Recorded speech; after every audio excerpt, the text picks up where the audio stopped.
Cansados de arcar com os inúmeros prejuízos causados principalmente pelas questões climáticas, muitos agricultores que investiam somente na produção de milho estão cada vez mais abrindo espaço para uma nova cultura: a soja.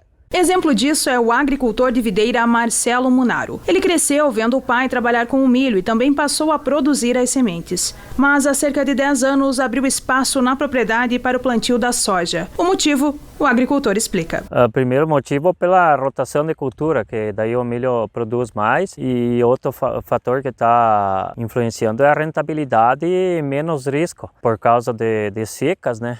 Foi optado por soja. Nesta safra, por exemplo, a estiagem afetou o setor agrícola. Na produção de milho, os prejuízos foram significativos. O milho, os primeiros talhões que eu colhia de milho esse ano, eu fui muito mal na produção. Eu colhia 85 sacas por hectare, sendo que não poderia baixar de 150 sacas por hectare, pelo que foi aplicado na terra, tudo o investimento. Já em relação à soja, por ser mais resistente à seca, as perdas são bem menores. O agricultor calcula que irá colher entre 45 e 50 sacas do grão por hectare. Se não fosse a estiagem, essa média subiria para 60 sacas. Hoje, Marcelo possui 140 hectares de soja e 120 de milho. Mas com a previsão de mais seca, os números devem mudar.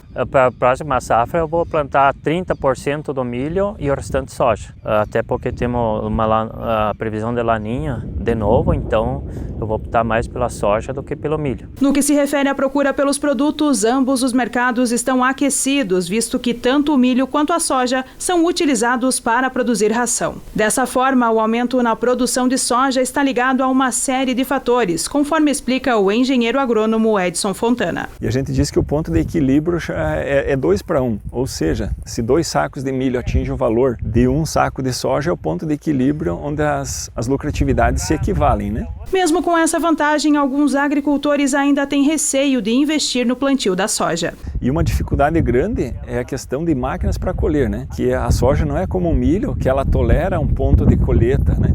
A soja atingiu a maturidade, aí já começa a ter perda se não ocorre uma colheita no tempo certo, né? O que o pessoal às vezes, né, que favorece mais um plantio de soja em relação ao milho é o desembolso inicial. Então o custo de se fazer uma lavoura praticamente do milho é quase o dobro de valor para se fazer o custeio de uma safra de soja. Então esse desembolso é uma contrapartida, né? O preço, estando em equilíbrio 2:1, a lucratividade é a mesma. E um ponto também positivo que a soja tem superior ao milho é que ela tem uma tolerância maior à estiagem num determinado período. Vamos dizer assim, o milho teria um período crítico aí de 12 a 14 dias. Se não ocorre precipitação, né, ou vem de um processo aí de estiagem, a perda é muito mais significativa comparado a um soja que pode tolerar nessa mesma fase até 20, 22 dias para significar a mesma perca de produtividade, né? E o que ocorreu também é que teve uma grande evolução no pátio de máquinas, né? Desde a informática, a parte de mecanização agrícola. Então, máquinas de outras regiões começaram a ser viáveis. O produtor da nossa região adquirir essa máquina para uma colheita anual menor de trabalho dessa máquina pelo valor que ela decresceu no mercado em relação a grandes áreas, né, do Paraná, o Rio Grande, ou áreas mesmo de Santa Catarina, de grandes produtores, né. Com a renovação da frota agrícola deles, trouxe máquinas também para a nossa região aqui. Apesar disso, Edson explica que para o agricultor o ideal é que seja feita a rotação de culturas, favorecendo os ganhos em ambas as produções. Vamos dizer que para a produção de ração, em torno de 70% o ingrediente é milho, para formação de rações tanto para frangos, para suínos, né. E já o soja em torno de 25%, né. O produtor, onde ele faz rotação de cultura,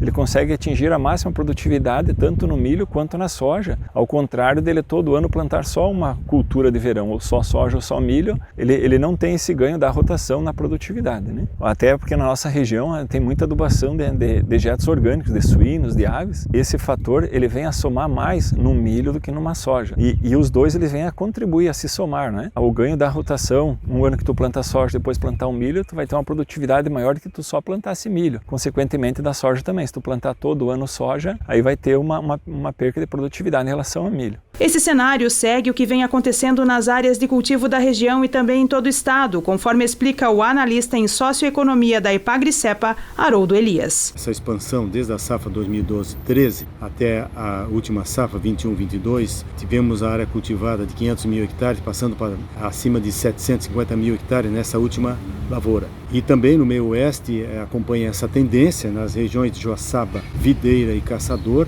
Nós tínhamos em 2012-13 41 mil hectares, agora temos cerca de 56 mil hectares cultivados, uma expansão de 15 mil hectares nesse período de 9 anos. Enquanto que o milho teve uma retração de cerca de 7 mil hectares nesse mesmo período. Isso indica que a soja avança não somente nas lavouras, em áreas do milho, mas também em outras lavouras como feijão, área de pastagens e também floresta cultivada. Segundo dados da Companhia Nacional de Abastecimento, CONAB, o Brasil é atualmente o maior produtor mundial de soja. Somente na safra 2020 e 2021, a produção chegou à casa de 135 milhões de toneladas, com uma área plantada de 38,5 milhões de hectares.